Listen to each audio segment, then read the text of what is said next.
What I want to do is to pick out 12 days in the year running up to the EU referendum, which I think were crucial to our victory. 12 key wins for the Leave side. Now, the key point that I want to make is that all of these wins, all of these days in isolation, couldn't have been done without a lot of long-term planning building up to that event. So the thing I want to really stress is that Vote Leave's success and the Leave campaign's success wasn't just grounded in a well-run campaign in the 6 months running up to the referendum, but also in terms of days, years, indeed decades of activity running up to that. So what's the first of the 12 days of Brexit? The first one I've picked out is the 7th of September 2015. And that was the day when the government was defeated on Purdah.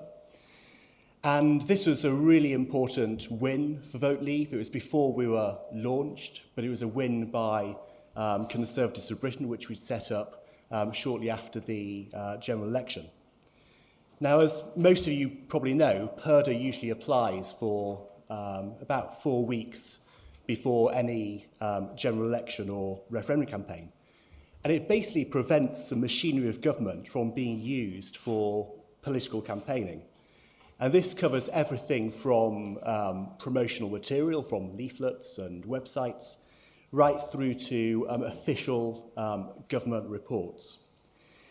And the government had tried to amend the European Union referendum bill at the third reading to actually relax the usual restrictions on this sort of campaigning by the government. And this would have given the government, had they succeeded, free rein right up until referendum day to carry on using the full machinery of state to actually promote the Remain cause. And without Purdah, it would have been massively difficult for Vote Leave to have cut through in those final crucial 4 weeks of the campaign. Those crucial 4 weeks where actually Vote Leave started getting the momentum. Now, thanks to several well-organised Tory backbenchers, including Steve Baker and Bernard Jenkin and Bill Cash, they were able to organise a rebellion which made sure that Purdah was reinstated into the referendum bill.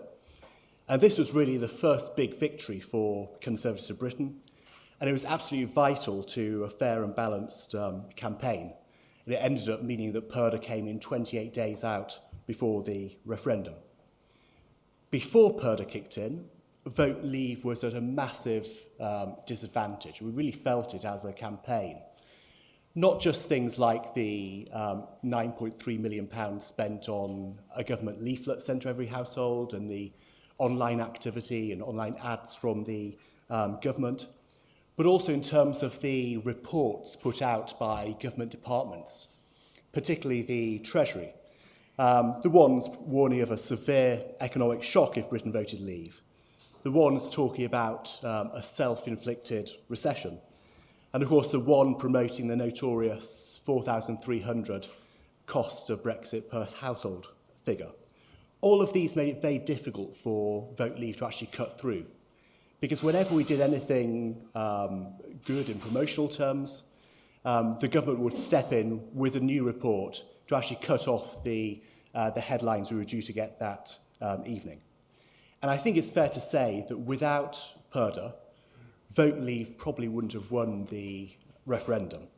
And I think the long-term win for us in this, the reason why we won, was because all of the activity by Conservative MPs over many, many years, they were well organised and they were able to motivate and organise backbench Conservatives to rebel on key points like that. The second day I picked up is the election of Jeremy Corbyn on the 12th of September 2015. And the election of a veteran Eurosceptic backbencher as Labour leader turned out to be a massively good day for Vote Leave.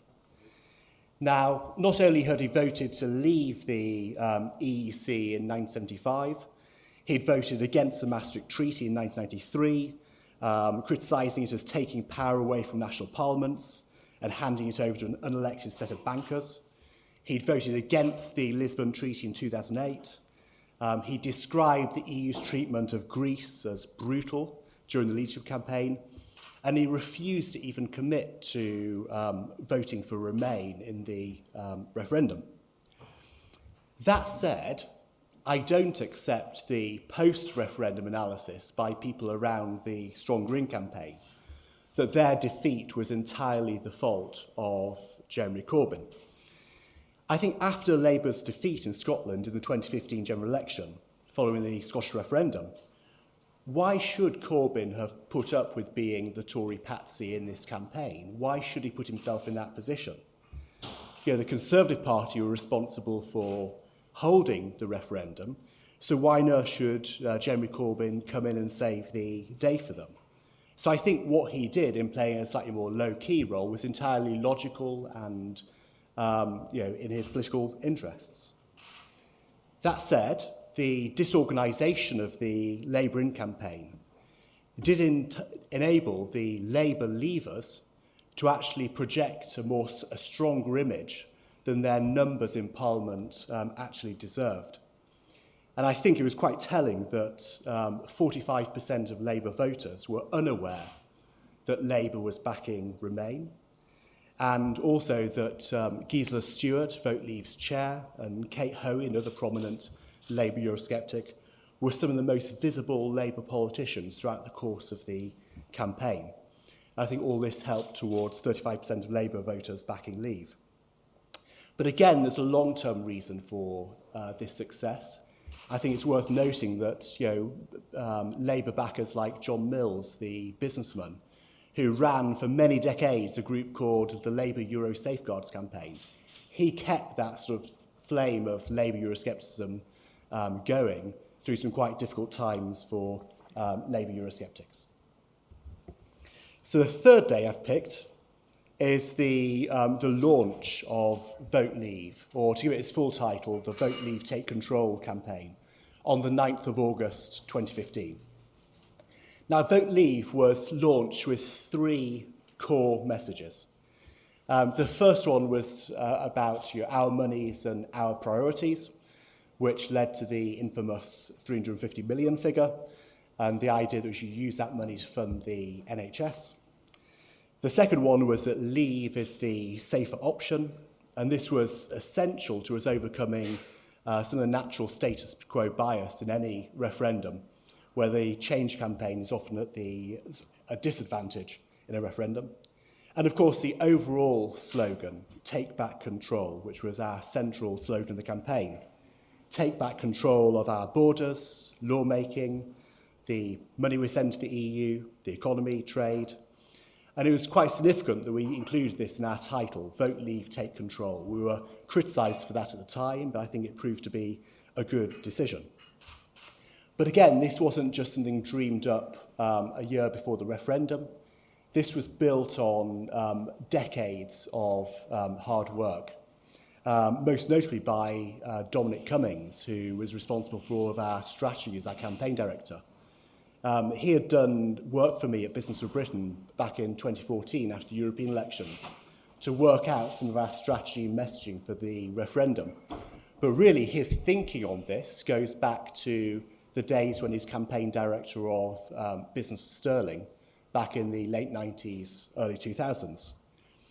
And also, there were two referendums worth of thought going into this as well. Dominic's work on the North East Says No campaign against the North East Regional Assembly was an early incubator of the idea of looking at money in referendums with the slogan, politicians talk, we pay. And of course, the work I did as the head of the No to AV referendum campaign 5 years ago, where again we used money as a central theme of the campaign, talking about the 250 million cost of changing Britain's voting system. So this campaign was many years in the making. And the iconic red battle bus, which you can see there, was only actually launched in March, but that messaging went right back to our very first leaflets put out at our launch. And I think it's worth contrasting the consistency of Vote Leave's messaging with stronger ins messaging, where they banged the drum on Project Fear time and time again, but they never really came up with an accessible slogan to just describe their campaign. The fourth day I've picked out is the 9th of November, which was the day of the CBI protest. Now, the economy was always going to be the Remain campaign's strong suit, and business leaders were always going to be their strongest messengers. So we needed to demonstrate on the Leave side that business was divided on this issue. And, again, the origins of this go back over 10 years to the Business for Sterling campaign I mentioned before, where Rodney Leach and Dominic Cummings was the campaign director there, demonstrated that business was divided over Britain's membership of the euro. And I set up Business for Britain right after David Cameron's Bloomberg speech in January 2013 to demonstrate yet again that business was divided on the EU. And we built up a list of 1,500 business leaders, all formed into a regional network with regional chairmen who were capable of speaking in the media and speaking at events. And we did this because local business leaders are much more highly trusted than national business leaders. So when we were running events and debates in the course of the referendum campaign, and we used one of our local business chiefs, the chairman of the regional Business for Britain campaign, to be a spokesperson for us, they were a very effective, highly trusted advocate for our cause. And the reason we did this stunt was because we needed to demonstrate that the CBI isn't, as they claim to be, the voice of business. And we did this in several ways. First of all, we exposed the polling on which the figure they always trotted out, that 80% of businesses supported remaining in the EU. We exposed the fact that was based on, quote, dodgy polling. That's not my word, it's not Vote Leave's word, it's the word of the British Polling Council when they examined how that poll was done by YouGov for the CBI. I can see John Curtis shaking his head. That was the word that Nick Moon used in an email back to us. That was dodgy. So again, we were chipping away at the credibility of that poll. And we also need to expose why they were saying, or reason why they were saying what they were about the EU. And the CBI has received £1 million of EU funding since 2009, accounting for 20% of their income. So they were paid advocates for the cause, in our view. And it's notable that after exposing their polling, after the demonstration, they largely withdrew from the referendum debate. And this meant that we were using our advocates at a regional level, also unveiling some senior business leaders and entrepreneurs like Anthony Bamford and James Dyson and Tim Martin of Wetherspoons to actually make the Leave case, really ramming home the point by the end of the campaign that business was divided on this issue. But again, it's worth noting that this success didn't happen overnight. Lyndon Crosby has a phrase, you can't fatten a pig on market day. And the success of this operation goes right back to the creation of Business for Britain in 2013. The next date is the 20th of February 2016. And this was the date when Cameron returned with nothing from Brussels, so nothing substantial to his deal. And I actually think this was probably the biggest factor in our victory in the referendum. When you have a situation the following day when newspapers are running the headlines, "Is that it?" and making the comparison with Neville Chamberlain, you know that it hasn't been a successful renegotiation. And even the Guardian, the FT and the BBC suggested that the deal didn't amount to very much. Now, in returning with nothing, David Cameron fundamentally undermined his own position. David Cameron has suggested that we should leave the EU if we fail to get fundamental reform. And prior to getting the deal, David Cameron repeatedly said that he ruled nothing out implying that he could vote for leave, and also saying time and time again that, of course, Britain can survive outside the EU. So when he came back with no deal, and when he then committed himself to Remain, and when he then campaigned so fervently for Remain, making all these dire warnings about what would happen if we leave, there was a huge inconsistency in what he said during the campaign compared to what he said prior to the deal. And I think that went down extremely badly with voters. In contrast, I think on the leave side of things, we got the messaging much better. If you remember, Business of Britain had the position of change or go. So we actually spend a lot of time talking about the different changes we would like to see to Britain's EU membership, but also making the case that if we don't get those changes, we'd be happy for Britain to leave the EU. We've went so far as to publish a 1,000-page magnum opus called Change or Go on the sort of changes that we needed and how Britain could survive outside the EU. So we were committed to this course of action. So when it was clear the PM was going to come back with nothing, and we then changed our position to go, there was a consistency, there was a logical step in what we did, moving from sort of mild Euroscepticism to saying we should leave. And that was a similar journey to what a lot of voters experienced, when after the Bloomberg speech, they were pretty much perhaps on the fence, more inclined towards wanting to vote leave, perhaps, but worried about the economy. But coming down at the end of the day, having seen the lack of a deal on the leave side. So, the sixth date, and this was the second consequence of there being no deal, was Boris declaring for leave, which was a very crucial moment. And of course, not just Boris, but also all the other ministers and MPs who declared for leave. I think there were 6 cabinet ministers at the end of the day who declared for leave, as well as over 140 Conservative MPs, which is much more than the figures which the government was expecting, where they thought that about perhaps 30, at most 40 Conservative MPs would declare for leave. And the reason this was important was because it gave heavyweight credibility to the campaign. It meant that when we were talking about things like how you could spend the money on the NHS or how you could cut fuel tax, this wasn't just some maverick backbenchers saying it, it was people who were senior members of the government and indeed people who could be seen to be potential future leaders of the Conservative Party. But the crucial one out of all of those, of course, is Boris. And I think Boris added to the campaign the charisma and the ability to reach out to voters who weren't engaged in conventional politics and weren't naturally attracted to the Conservative Party. And the combination of Boris working with Gisela Stewart, our Labour chairman, I think worked particularly well in the campaign.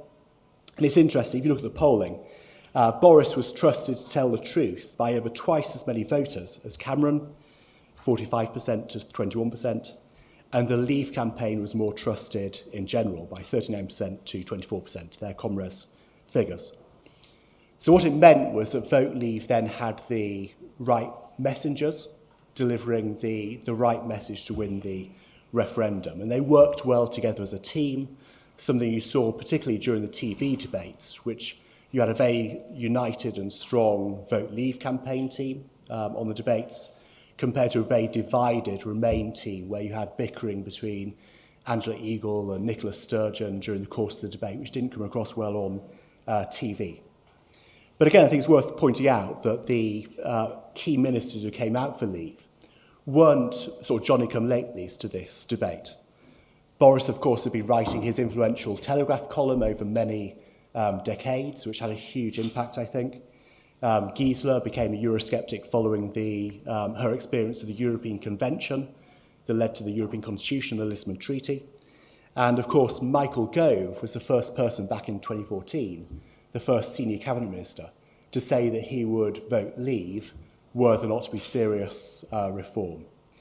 But all this amounted to the fact that that the campaign this year wasn't like the campaign back in 1975, which of course was characterised as being an Enoch Powell, Michael Foot campaign dominated by extremists.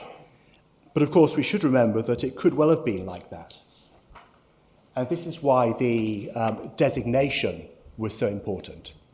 And the 13th of April was the day when Vote Leave got the designation rather than Grassroots Out or Leave.eu or the UKIP-based campaign. Now, thinking back to 1975, there's a famous cartoon that sums up the Leave campaign in 75. And it has a rabble of people marching together under the banner, Get Britain Out. And it includes people with flags saying Trotskyites and National Front supporters, all headed up by Powell, Michael Gove, Tony Benn. And the slogan underneath is Join the Professionals. So as a campaign, we needed to look more professional and have people of higher standing than back in 1975. I think we achieved that at Vote Leave. And we wouldn't have achieved that had we been one united campaign. I think that UKIP probably has a ceiling of about 30% support in the electorate. That's roughly what it got, I think, in the 2014 European elections.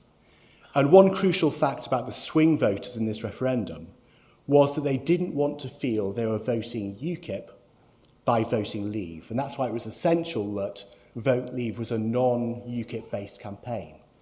And this strategy went right back to Business for Britain, where we didn't have any UKIP people associated with the campaign. We always kept it as a non-UKIP and really non-political, party political-based campaign. As a consequence of having the separate Vote Leave campaign and not being one amalgamated campaign, and people were saying time and time again that we should join up and be one campaign, we were able to build a much broader-based coalition than we otherwise would have been able to. And I'm thinking of some of the groups that we set up during the course of the referendum, groups like Out and Proud, Students for Britain, Liberal Leave, Green Leaves, and the many sort of For Britain groups inspired by Business for Britain, Women for Britain, Muslims for Britain, Lawyers for Britain, Veterans for Britain, even Vapers for Britain. And had we had just one campaign, a lot of these disparate groups wouldn't have joined in. But they felt comfortable in being part of a non-UKIP-based, more mainstream campaign. And I think our decision not to join up with UKIP has been vindicated by the final result. The next day, the 22nd of April, this was the day of Obama's ill-judged intervention in the debate. Now, when David Cameron didn't get the bounce he expected when he came back with his deal, he was expected to get a bounce of between 10 or 15 points, but of course he didn't get that bounce. He was hoping to get a bounce when Obama entered the fray, but it didn't happen. In the event, it turned out to be a win, not for the Remain side, but a win for the Leave side. And Obama, on his trip, of course, said the fateful words that Britain would be sent to the back of the queue for a trade deal with the US, were we to vote for Leave. And I think that might mark quite a key point when voters turned against the rather sort of patronising attempts by the global elite to bully and browbeat them into voting Remain. Think of people involved in the Davos Club, people like Christine Lagarde. Think of the celebrities, Keira Knightley, Bob Geldof. Think of the experts in general, the IMF, the OECD, the CBI, Goldman Sachs, JP Morgan, all of these people wading into the debate. Now, this plays right into Vote Leave's, one of the key campaign themes of wrong then, wrong now, with that very strong anti-establishment message. And one thing we said time and time again was that the very people who were saying it would be terrible if we left the EU were the same people who were saying it would be terrible if we didn't join the euro. And we said they were wrong then, wrong now. They're wrong about Britain's membership of the euro, and they're now wrong about the case about Leave. And I think it's worth pointing out that, of course, a lot of Project Fair hasn't come to pass. So I think we've been proved right on that. But back to Obama. I think it's quite telling that the week afterwards, showed an uptick in support for leave. So I think actually the intervention of global leaders like Obama and experts generally actually moved things in our favour, so it played into the anti-establishment nature of our campaign. Migration. So the 12th of May was the day when the ONS published their figures on the number of national insurance numbers given out to EU migrants. And they published the fact that I think it was 2.25 million national insurance numbers were given out over the previous 5 years, despite there being only 1 million migrants in the official migration figures. And this was a key point in the campaign with lots of newspaper coverage. Now, for the Remain campaign, they should always have known that migration was going to be their weak flank, just like the economy was always going to be the weak flank for the Leave campaign. But despite this, they had no answers on the subject of migration, with Cameron sticking with his soundbite that he wanted to reduce migration to the tens of thousands, despite net migration being roughly 300,000 a year. And the message of Vote Leave, of taking back control of our borders, I think really resonated with the public, who were frankly sick and tired of the uncontrolled migration from the EU. And this factor really goes back to 2004, of course, the year when you had the expansion of the EU to include some of the East European member states. And it's from that point when Tony Blair predicted that only a few thousand people would come to the UK, that people felt a growing resentment of the very high levels of migration from other EU member states. And this was not only a question of the migration, it was also a question of being lied to by politicians. So this, of course, was the key part in the referendum. The key challenge I put out to people on the Remain side is, why didn't they anticipate this? You know, we anticipated that the economy would be our weak flank. We prepared for that. I didn't see any real effort by people on the Remain side to anticipate that their weak flank in the referendum would be migration, and to do anything to mitigate people's fears in this area. So the 14th of June, that was the day when the Sun came out in favour of Brexit. Now, in contrast with the broadcast media, which I would say overall probably has a slightly Remain bias overall, the print media was very much split. Of course, you had the FT, the Times, the Guardian, the Mail on Sunday, and the Mirror backing Remain. But you had the more widely read newspapers backing Leave, the Sunday Times, the Telegraph, the Mail, the Express, and the Sun. And this is a dramatic change from 1975, when I think it was just the Morning Star and the Spectator who backed the Leave campaign. But I think it would be a mistake to have some sort of narrative that Leave victory was down to the Tory press or down to the newspaper proprietors who owned the key Tory newspapers. I think that successive governments, not just David Cameron, but also Gordon Brown, Tony Blair, John Major, all need to shoulder a certain amount of blame for this. And let me just explain my reasoning. I was speaking to one of the ambassadors recently about Leave's victory, and he gave me an explanation as follows. He said, you can't drip poison into a well and then expect voters to drink from it. And over many years, the sort of language used by prime ministers when addressing the EU wasn't the language of how the EU was a good thing for the UK or a positive thing. It was language about how they were going to go into battle, how they were going to block new measures, how they were winning crucial victories over the EU. So this is a very adversarial form of language when addressing the EU.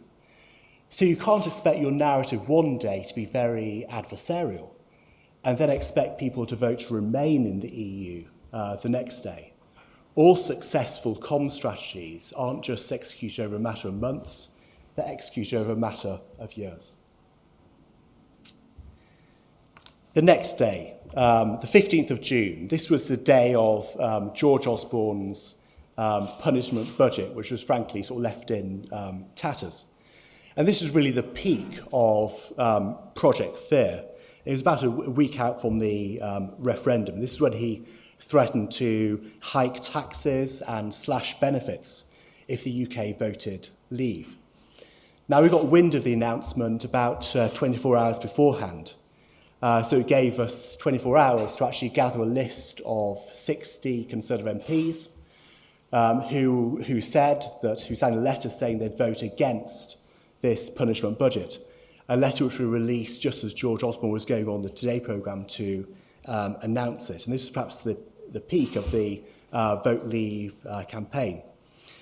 And it was also the culmination, the punishment budget, of a long-running campaign by the Treasury, which people dubbed Project Fear.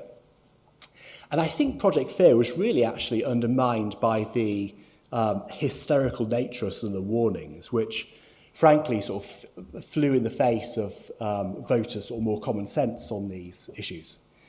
Voters found the key Vote Leave messages, about 350 million, much more credible than the key Treasury messages about how leaving the EU would cost each household £4,300. And also they found the Leave campaign to be much more positive than the Remain campaign was. So I don't think Project Fear helped in this situation. And I think basically the strategy, of course, the Remain campaign went back to the Scottish referendum when Andrew Cooper, who was a strategist for the Remain campaign, was also the strategist for the pro-unionist, the Better Together campaign in Scotland. And of course, they'd had a Project Fear in the Scottish referendum. And they interpreted that as being a great success because they won that referendum. But actually, as a campaigner, in some ways, you could say that Alex Salmond won the Scottish referendum, in the sense that he went up from 25% support to 45% support on the day. So the momentum was with him. So I think the misinterpretation of Scotland led to a crucial strategic mistake when it came to the EU referendum.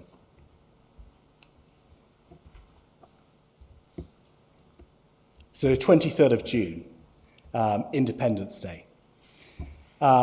Despite going into referendum day roughly 5% behind in the polls, Leave managed to win by 4%. Now, we were always confident that we were going to outperform the polling expectations for a number of reasons. The first one was that Leave voters were more likely to turn out than Remain voters. They're much more enthusiastic about voting Leave. And in our turnout models, rather than asking people their likelihood to vote, we asked them how enthusiastic they were about the referendum. So we always thought that our guys more likely to turn out. I also think that we had a better organised ground campaign. Of the 650 constituencies, 641 had volunteer coordinators. We delivered over 50 million leaflets, including dawn raids on polling day. And that was quite apart from the leaflets put out by Grassroots Out and Leave.eu and UKIP. So many more leaflets were delivered on our side. And this was really building on a grassroots movement that in some ways went right back to the referendum party in the mid-1990s. I thought it was quite telling that in Lambeth, one of the boroughs that voted most heavily for Remain, where I actually live in Brixton, every Saturday I would go out campaigning with some of the local organisers there. And we always had at least a dozen people going right back to September of last year, campaigning every weekend in Brixton, in Streatham, in Lambeth more generally, for Leave. And I never really saw much more activity than that on the Remain side of things. So the fact that Leave was actually matching the Remain side in a part of the country which was very heavily Remain, I can bet you bottom dollar that the Remain side weren't campaigning as heavily as the Leave side in Clacton or in other parts of the country that voted Leave. I think we also had a more successful social media campaign on the Leave side. both what we did at Vote Leave and also what was done more generally on the Leave side, which much higher engagement rates with our material online, much more sharing going on, much more retweeting going on, which is surprising in a sense given the social demographic of people who use social media. So that suggests we were actually winning on the social media front. And of course, all this fed into us having a better get out the vote operation on the day, which is crucial to any campaign. And Vote Leave had built, I think, quite a successful model in identifying right down to street level, which were likely to be our more rich areas to target. And this became crucial on the day because we were able to direct activists to the best parts of the country.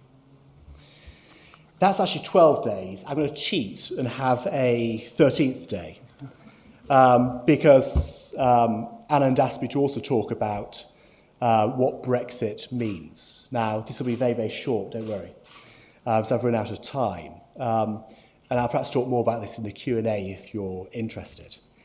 I think I'll just restrict myself to 2 observations. I think campaigners on both sides in the referendum were very, very clear that leaving meant leaving the single market. People on the Remain side accused the Leave side time and time again of wanting to leave the single market. But also on the Leave side, we were quite open in acknowledging the fact that Leave would mean leaving the single market. So I think that debate should really be parked. I think the second observation would be that in setting up a Department for International Trade, I think it's really only meaningful if Britain actually leaves the customs union. So when people say, what does Brexit mean? To me, those 2 factors point quite clearly to being, my words, a clean Brexit. So the idea we're going to go down some sort of Norway-style option, I think, is for the birds. In conclusion, you'll all be familiar with the phrase that victory has 100 fathers and defeat is an orphan. And I think this is certainly the case in the referendum, in the EU referendum. And each of the dates I picked was a key win for the Leave campaign. But I hope I've been able to demonstrate that each of those days was actually grounded in campaigning over many years, if not decades of activity. And I think much of the analysis of the referendum put out immediately after has really just focused on the short-term referendum campaign itself, the short campaign, if you like. And I think any serious analysis, perhaps by any budding PhD students in the room, needs to actually really look at all of these long-term factors that led to Britain leaving the EU on the 23rd of June. Thank you very much.